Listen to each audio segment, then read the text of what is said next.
Anda kembali bersama kami di 60 Menit Special Report. Saudara, perkembangan Artificial Intelligence atau AI seakan tak bisa dibendung. Namun ada kisah dari mereka yang kehilangan pencaharian atau khawatir potensi penyalahgunaan.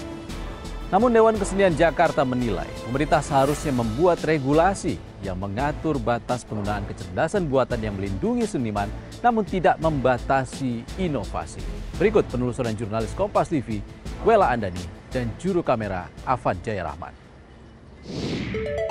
Pemanfaatan kecerdasan buatan alias AI di dunia seni kian marak, khususnya karena aksesnya yang praktis, mudah, dan murah.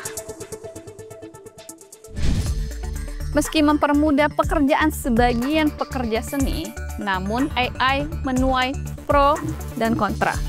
Apa ya kata masyarakat? Sebenarnya kalau untuk sekarang malah sangat membantu saya sih, cuman mungkin kontranya ya, dampak yang saya pikirkan sih mungkin jadi agak malas sebenarnya manusia buat ngerjain tugas, tapi sejauh ini masih membantu. Ya sih kalau jadinya orang jadi pemalas banget gitu, jadi kayak malas baca, dikit-dikit jadi AI.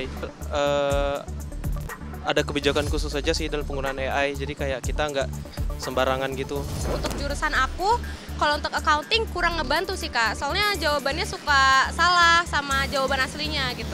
Nggak bisa menggantikan manusia kan ya, karena AI itu kan juga buatan. Jadi menurut aku ngebantu, cuman nggak sepenuhnya ngebantu.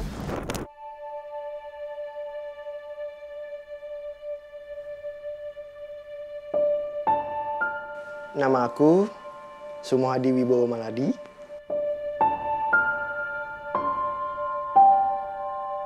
Profesiku itu storyboard artist, art director, dan musisi. Dikenal dengan nama panggung Adi Cumi, pemilik nama asli Sumohadi Wibowo telah berkecimpung di dunia seni sejak tahun 2003. Dulunya, gambar tangan dan kreativitas cukup untuk jadi sumber penghidupannya. Sayang, sempat kebanjiran tawaran kerja, kini masa kejayaan itu tinggal kenangan. Era digital seakan meraja, siapapun bisa mengoperasikan artificial intelligence atau AI untuk menghasilkan gambar secara instan. Pekerjaan seperti storyboard artist pun kian tereliminasi. 2 tahun belakangan ini, setelah ada fenomena AI ini booming, itu ternyata berdampak cukup serius ke profesi aku ya. Dan aku sempat curcol atau curhat ke teman-teman yang seprofesi ataupun dengan pekerja seni lain, itu mereka punya cerita yang sama. Karena setelah aku mencoba nge-prompt istilahnya di AI itu, tinggal ketik, visual muncul. Apapun yang kita mau muncul, dan itu sepertinya perfect banget gitu. Terus yang kita membutuhkan pengerjaan seperti itu bisa berjam-jam, berhari-hari, tapi ini cuma beberapa menit jadi. Meski sudah banting harga, nyatanya pekerjaan tetap sulit didapat. Pengalaman lebih dari 20 tahun serta koneksi luas hadi nyatanya tak jadi jaminan aman dari fenomena AI. Sebelum ada AI, kita punya price list ya di komunitas. Aku punya price list, istilahnya per frame-nya let's say 250.000 atau bahkan color itu bisa di atasnya sampai 400 atau. Tapi kalau dengan AI ini kadang kita minta dibikinin paket gitu. Kok gini ya? Maksudnya aduh ini banget, miris banget. Cuman kalau aku kasih price list yang kita punya, kadang mereka mikir-mikir lagi, kadang nggak balik lagi ke kita, terus kita yang jadi kecewa dan akhirnya ngelus dada gitu sih. Menemui jalan buntu April 2025 lalu, lewat sosial media, Hadi menulis surat terbuka, menjelaskan posisinya dengan harapan ada tawaran pekerjaan. Viral di akun sosial X, cuitannya dilihat lebih dari 583.000 orang dan banyak yang memberi masukan hingga meminta portofolio. Mungkin aku bikin surat terbuka di sosmed itu kayak mungkin mentok ya. Karena aku cukup merasakan ini terdampak ke aku pribadi. Apalagi terjadi perdebatan dengan istri, dan istri sudah full time mom, dia juga lagi nggak produktif. ya nggak ada salahnya bikin surat terbuka kan. Ternyata responnya cukup bagus dan positif. Kadang ada yang bisa, coba ngelamar ke sini, coba ini ada minta CV dan porto. Tak bisa lagi hanya mengandalkan karya seni. Berbagai upaya ia tempuh untuk bertahan, termasuk menjual koleksi mainan dan CD jadul. Ini yang masih bertahan sampai saat ini, udah aku promoin di online, tapi belum ada yang nawar. Berbagai pekerjaan sampingan juga ia lakoni, dari driver taksi online, kru event, hingga mengajar lukis untuk memenuhi kebutuhan hidup sang istri dan buah hati.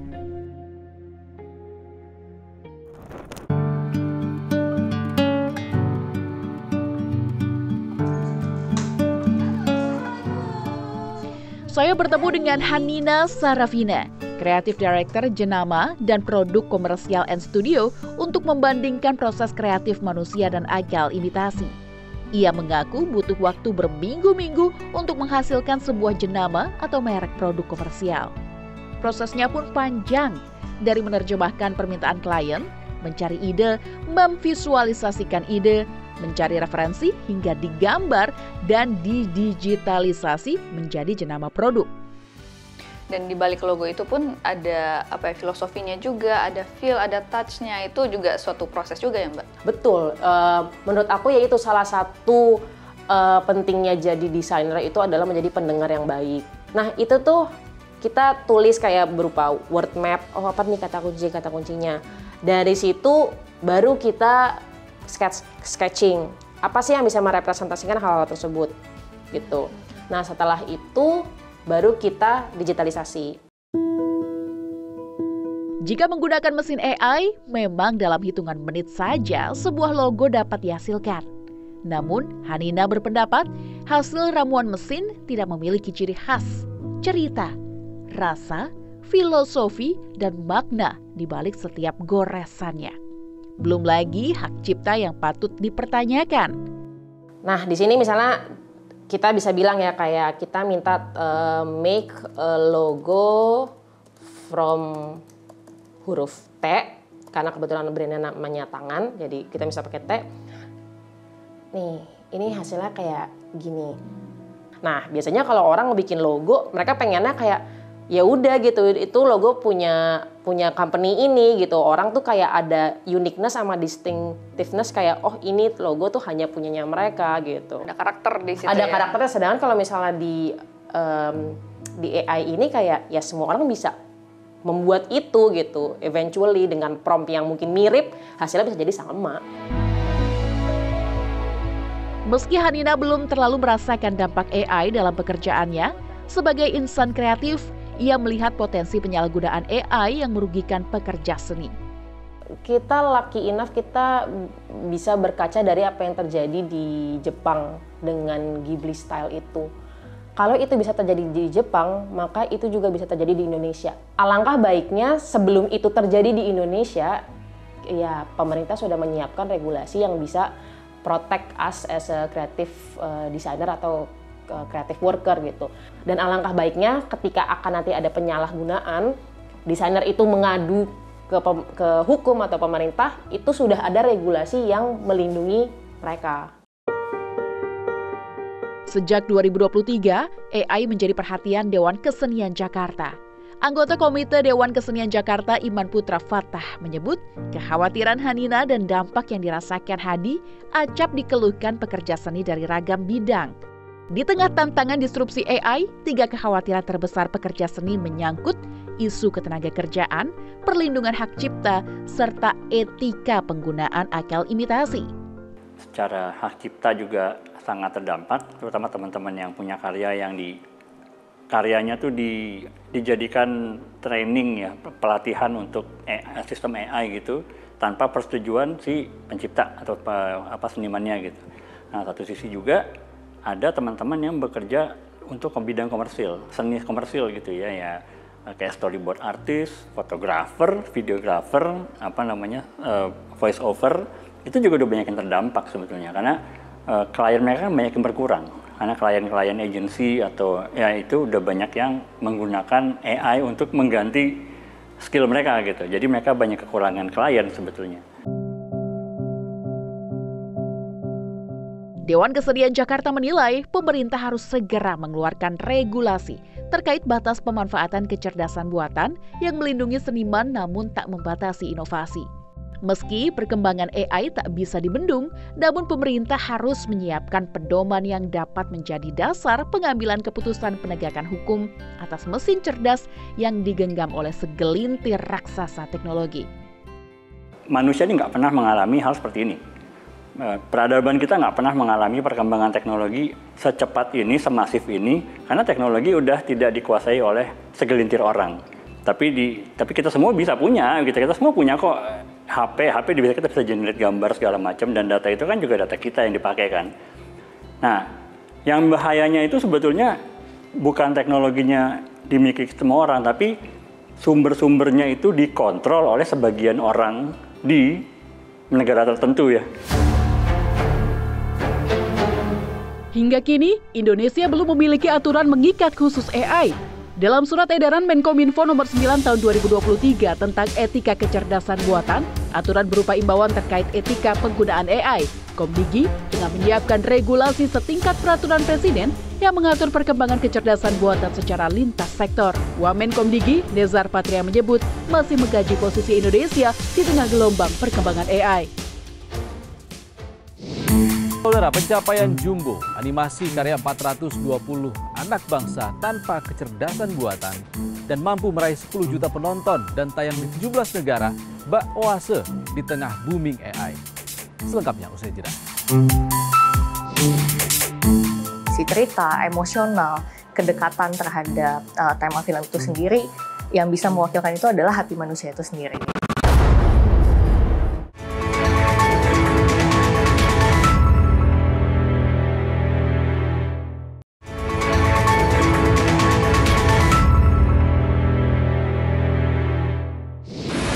Anda kembali bersama kami di 60 Menit Special Report. Saudara, pencapaian Jumbo, animasi karya 420 anak bangsa tanpa kecerdasan buatan dan sukses meraih 10 juta penonton lebih dan tayang di 17 negara, menjadi oase di tengah booming AI. Namun, dampak perkembangan artificial intelligence atau AI masih terus mengintai. Seniman pun berharap pemerintah dapat melindungi hak intelektual dan mimpi besar pekerja seni yang harus dijaga.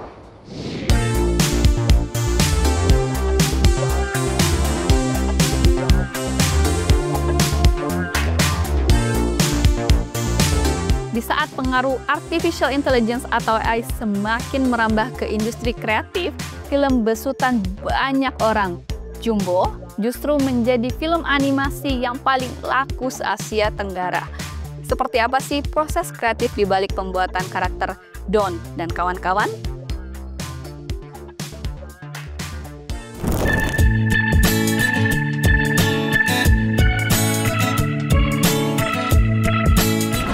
Bisa deh di film animasi.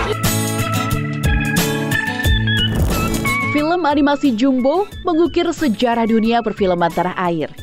Jumbo tercatat sebagai film terlaris sepanjang masa, mengalahkan film genre horor hingga komedi.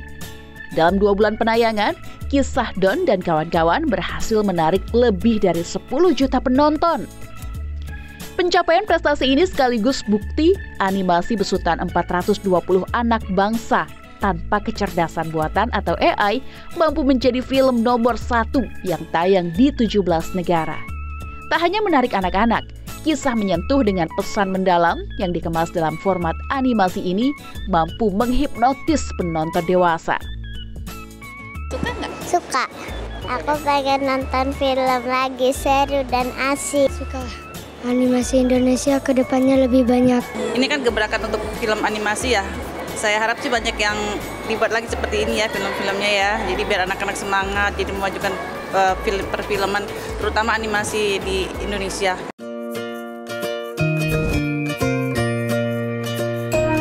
Produser Jumbo, Novia Puspasari bercerita, Jumbo lahir dari peluh ratusan orang yang bekerja keras selama 5 tahun sejak 2020. Dari misi menghadirkan film keluarga untuk anak-anak Indonesia, penerimaan Jumbo justru di luar ekspektasi.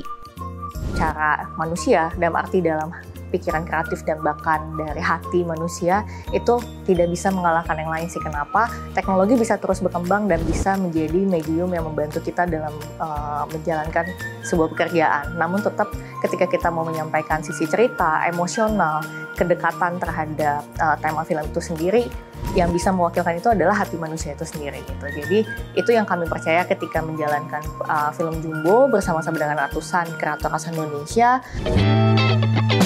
Dikerjakan dari tangan manusia sepenuh hati tanpa bantuan AI, jadi andil penting penerimaan film Jumbo di masyarakat.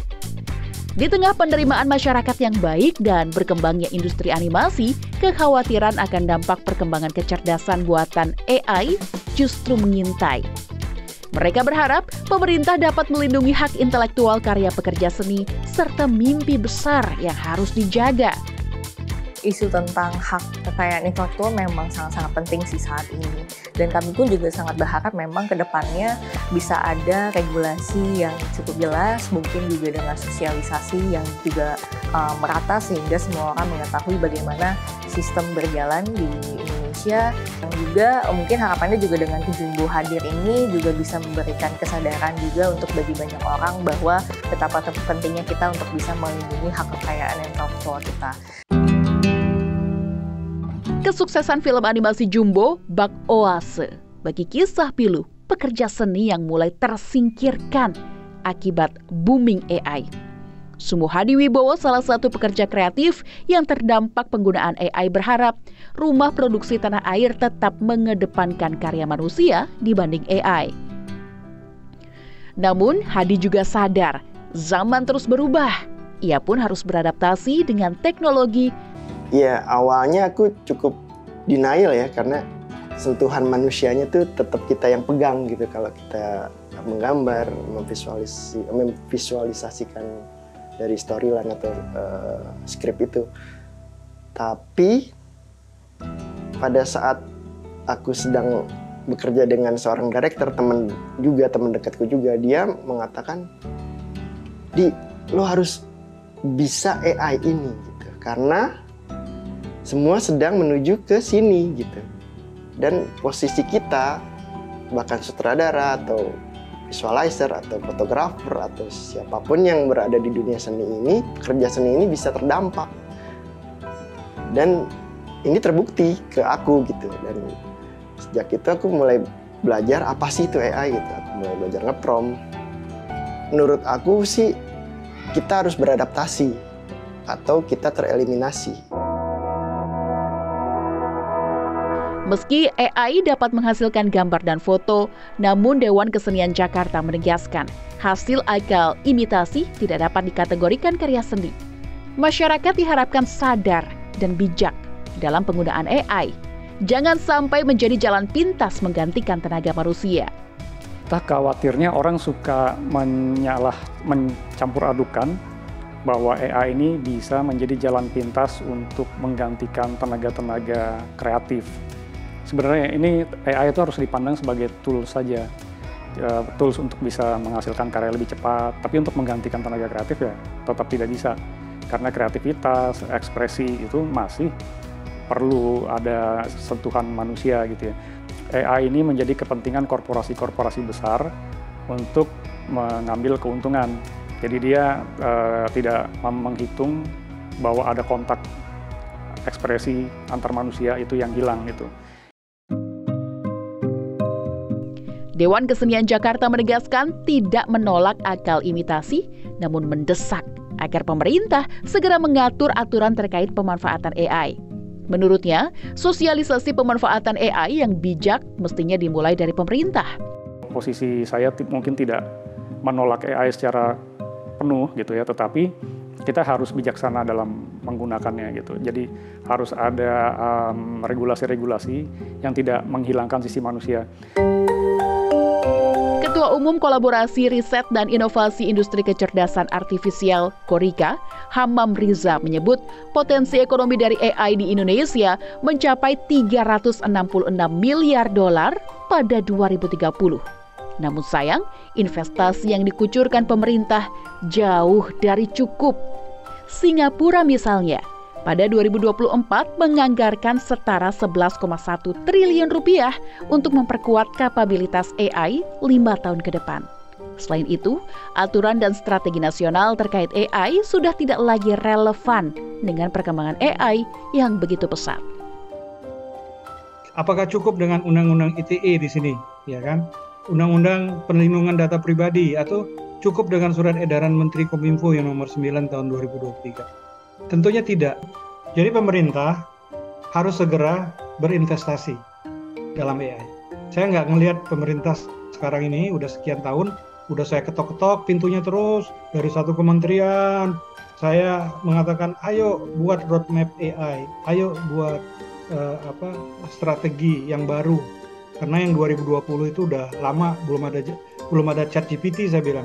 Kita harus bikin versi strategi nasional yang ada ChatGPT-nya. Era digitalisasi kian merajai. Beradaptasi agar tak tergerus kecanggihan teknologi menjadi pilihan pekerja seni. Regulasi kecerdasan buatan pun dinanti.